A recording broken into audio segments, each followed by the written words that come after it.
So the first question that was asked is, what are good small boundaries to have in place? Um, we can talk about that in the perspective of dating or in friendships, if there's stuff that you'd like to add to that. So what are some good small boundaries to have in place in your relationships? I mean, in the realm of dating, the more boundaries that you guys have starting off, I mean, even in middle school, I know a lot of adults, or like even the high schoolers might look at you guys and be like, oh, you guys aren't really dating. Or you guys are dating, but it's you text once a day, and then after a year, you're like, oh, we're not dating anymore, or something like that. But even that, like some of you guys have some serious relationships where you go on dates, where you hang out outside of school. So having boundaries, like there's someone always gonna be with us. I have a mentor in my life, and some of you have senior high mentors right now. Having a mentor that knows what's going on in my life and in my dating relationship. Like, I know it might seem awkward to talk about your dating relationship with someone who's older than you, but it's extremely helpful. Like, they've experienced what you guys are going through. Yeah, I think going off of like the mentor thing, like as someone who was like, oh, they're gonna think I'm weird, or like I'm not like this, they're not gonna take it seriously and they're just gonna make fun of me. If it's a good mentor, they'll just be like, they'll take it seriously. I guess that's a big thing. But like, I guess like boundaries, it's kind of, you have to know who you are, and that's hard to do in middle school. Like that's actually the question a lot of people have is like, who am I? Like, you know, when you're in middle school. So I think, you know, being okay with not knowing who you are and then like just trying to figure it out in middle school kind of helps in that boundary way. Like, oh, I don't like hanging out with, it makes me feel weird hanging out with a guy and a girl, like, or like just if I'm a boy, hanging out with a girl by myself, you know, like kind of that kind of boundary. And I think like in friendships, I think knowing like, I think with girls we get caught up in drama or gossip, and like just knowing like, hey, I'm not gonna share all my personal life with everyone, maybe recognizing who my inner circle is, and that helps, so. I think it helps to just communicate with, like, that goes for friendship and relationships. Like, if you're with a person and everybody's different, everybody feels different about, like, say you have your significant other, and not everyone's, like, gonna have the exact same boundaries in place, and that's okay. Like, I think that's the thing. It's not like you have to do this, and you have to do that, and you have to do it this way, you know, like, I think that was a struggle for me, like, just trying to figure out what works for you and like what you're comfortable with, and like even in friendships, just like, you know, especially what Izzy, like going off what Izzy said with like girls, like even friendships, like there can be like jealousy, or there can be a lot of things like that. So just like talking about it, and maybe there is an issue and like there was a boundary crossed, like you need to talk about it. You can't just be like, well, it's fine. Like then there'll be another one crossed, then there'll be another one, and so like I just think you just need to communicate. It's just a big thing. Super good. I think for me, one super practical, which means like something that we can all just apply to our lives, one great boundary to have is to protect our time. And so something that I do specifically is, how many of you have a cell phone? You raise your hand if you have a cell phone. Okay, majority, most of you. I have a cell phone, obviously. Something that I have on my phone is that I believe it's like 11 o'clock now. It used to be 10 o'clock.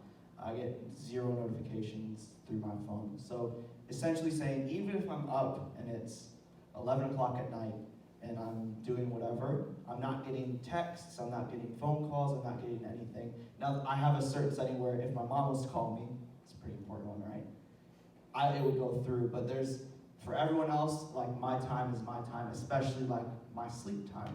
So, and then it turns off like in the morning at some point, but learning boundaries, especially with our phone, because we can text anyone, or anyone can get a hold of us whenever, to be able to set up that boundary and say, hey, like, this time is gonna be my own time, and I'm gonna make sure that, hey, my sleep is good, because, hey, how many of you love to sleep?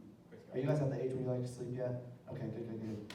Because I think I was a crazy middle schooler, and I didn't like to sleep at all. Like, now I really love naps, and I don't take enough, so, but protecting your time, whether it's friends, whether it's with a boyfriend or a girlfriend, like protecting our time and being like, hey, actually, we shouldn't FaceTime for 12 hours today.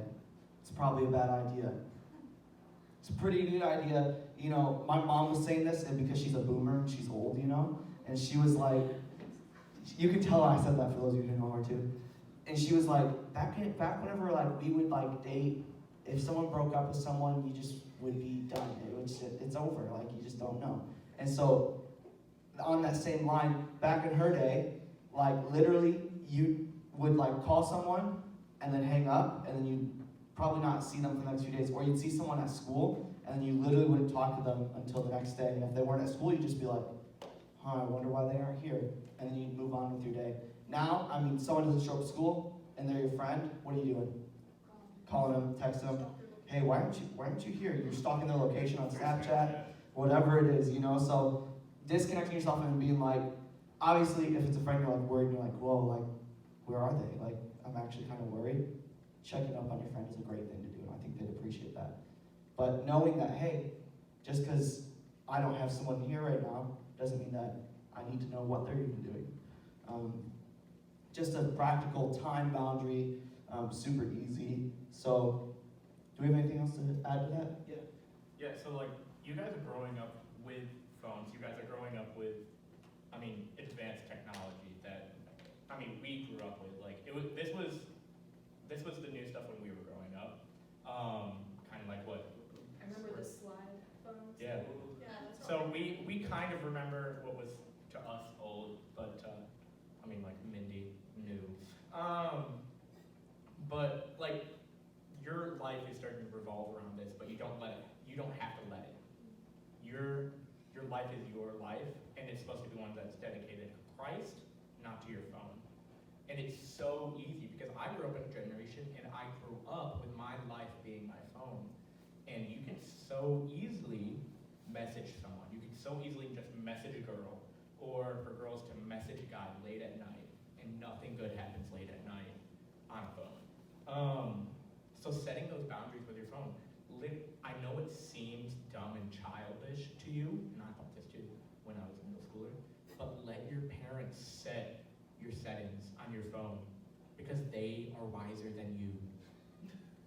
They are.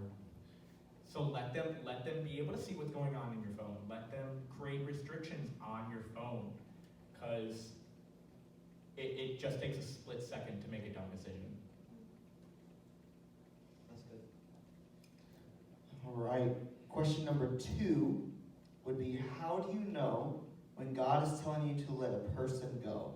And this again we can do in the context of the relationship. This specifically, the person who wrote this question is, how do you know God is telling you to let a girl go, but in parentheses I have a person. So how do we know it's time to let go of someone? I haven't had a ton of like relationships in my life, but when I say that, I mean I literally have one. So which is Ben. But with friendships, like I think you're secretly like down there, like maybe you're like, are they good for me or are they bad? Like you know the answer to that. Like if you're questioning it, if you're really questioning it, the answer is they're probably not good for you. Like if you're really like, are they like helping me? Like why are you questioning it? Like, you know, so, and I think sometimes like that doesn't mean you need to drop them right there. Like that doesn't mean you need to like drop every single friendship that's like, well, they're not the best for me, so I'm not gonna have any friends. Like no, you need people in your life. But I think it's just like having conversations, figuring out, you know, what they believe, what you believe, like just how you connect and stuff like that. It's just, you need to figure that out. And in middle school and even high school, like it's hard to do that, like because you're gonna be a total different person than you were right now versus in high school versus when you're 25. So like just finding people that will grow with you and help you grow is just, and having a mentor too, and they can help you like decide what relationship is good for you, and they can like kind of be that middle ground and be like, yeah, they're not the best for you. So The mentor thing comes back. I think so in relationships. So I have dated, and when the girl has broken up with me in this case, I've been in that situation where it's like, well, do I have a second chance? Or do I have a third chance? Or whatever it may be. And so sometimes it's okay if you maybe like, if you like a girl, guys, or if girls, if you like a guy, it's okay to be like, okay, maybe there is something.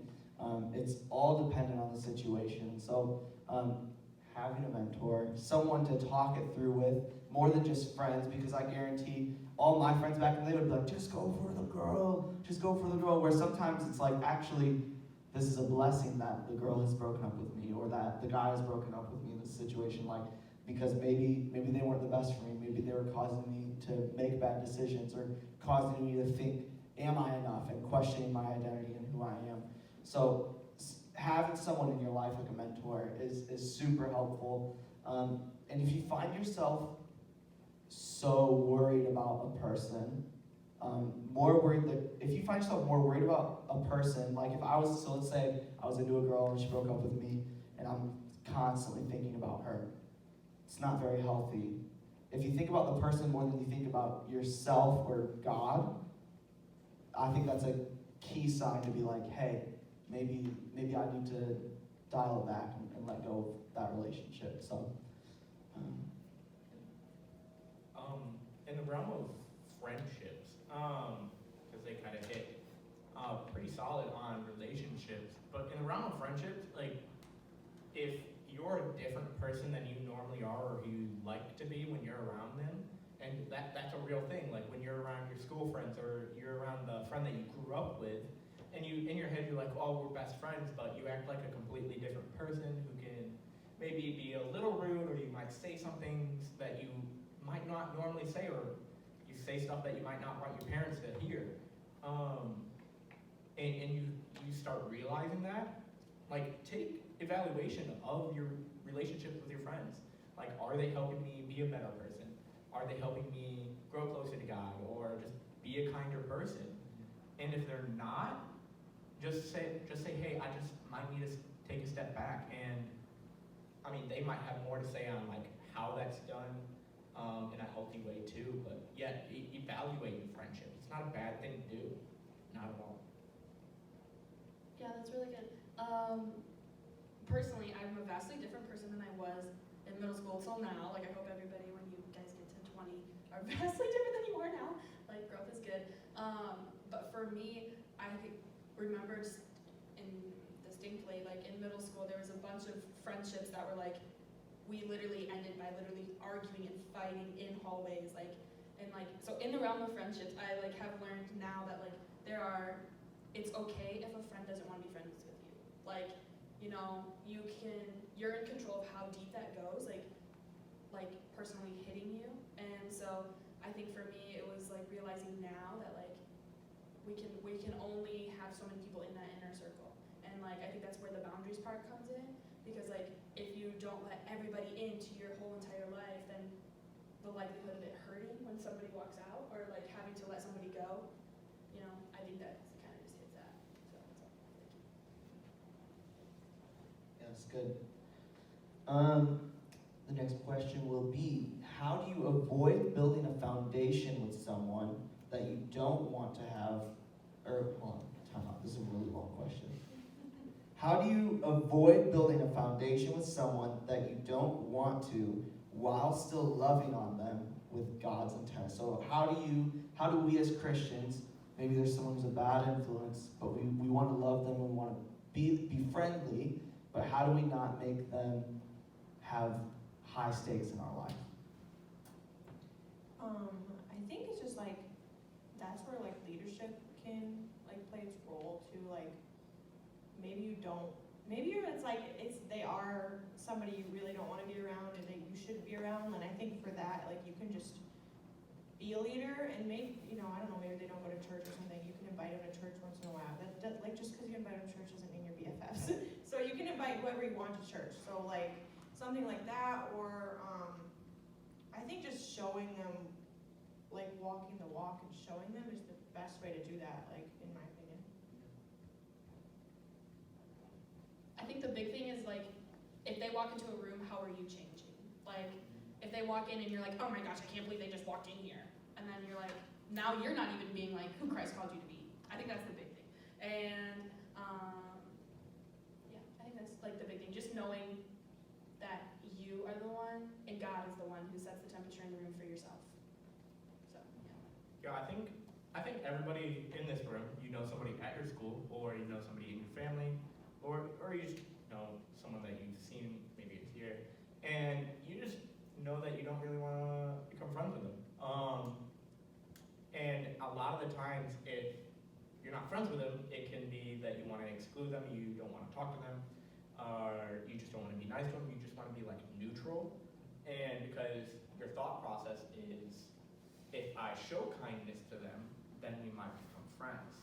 But just because you're kind to somebody, and just because you show God's love, which is just listening, it can be just being kind, doesn't mean you're going to become BFFs. The way you make friends is through experience. But kindness is God. That's how you show God's love. That's good. That's good. Real quick, is that a coin there at your feet? What? It's just been distracting me. I don't know why. Everyone turn. Say, what's up, YouTube? Hi, YouTube. This is from Ben. I can read What? It's the one that dropped out of my pocket. Ah, There you see. go. It was the Lord. It was the Lord. Okay, how to know if my significant other or potential significant other, if you don't know what a significant other is, it is a boyfriend or a girlfriend, has a good and godly foundation. How do we know that the person that we are dating or the person that we are interested in dating has a good godly foundation? This is my number one, I know what she's gonna say. thing. Okay, so, fun fact about me. I haven't dated anybody since I became a Christian, like 3 or 4 years ago. And the big thing I have learned in the past year is that whenever I'm like looking, I'm like, or like, ooh, they're cute. Like, let's see what they do. Like, and that's like more like in a worship sense, or like, okay. So the big thing is if they walk into a room, the first thing I want to know is that they love Jesus. So it's about body language, it's about what they talk about. It's like when watching them worship, I want to know that like they don't care what anybody else in the room thinks, they are worshiping Jesus. So if you're standing there stoically, like, I'm like, get it together, that's too bad. Yes, I know, don't just stare at people while they worship. Hey, Yeah. I stand in the back and I watch. Don't just That's stare. why, that's the real reason she did that. Exactly. Just to stare. It's her dating. I just want to make that clear, because she said when she watches people, she doesn't just stare. She doesn't just go, She just like glances. Like I just look around. but we the notice room. how people worship. Like I'm like, ooh, look at Jenna. She is just on fire for Jesus right now. And then I Yeah. go back to worshiping. This That's is gonna be a weird YouTube video. yes. They're all weird. I've watched them all. Most of it's because Jenna's so cringe. But I'm not cringy. I think a big thing, and I know this isn't the question's intent, but make sure that they love Jesus before they become your significant other. I think the idea that middle schoolers have, and I say that because I had this when I dated in middle school, that I get to know somebody after I start dating them. And really, how it should work is you become friends with them first. You get to know them, and that's a great way to know if they love Christ. You get to know your friends. You know if your friends love Jesus or not by the way they talk, by the way they act, how they treat other people. And once you learn that, that's when the thought process should be like, oh, maybe I could date them. Like, they seem chill. They're on fire for God. Let that be the first. You got a question? Ooh. No. Okay. No, I'm good. Oh, ask away. So what you're saying is kind of be like equally yoked? Yes. Just So yes. Not yoked, but like, I like him. and not yoked like I scrambled say eggs. Yeah. that sometimes. So when it becomes for equally yoked, you want to be at the same. Well, it's not what a lot of people think it is, and Donovan talked about this. It's not an egg. It's not an egg. I did. I thought it was an egg. I thought it was the yolk. Okay. I thought it was the yolk of an egg, but it's yolk. It's Y-O-K-E.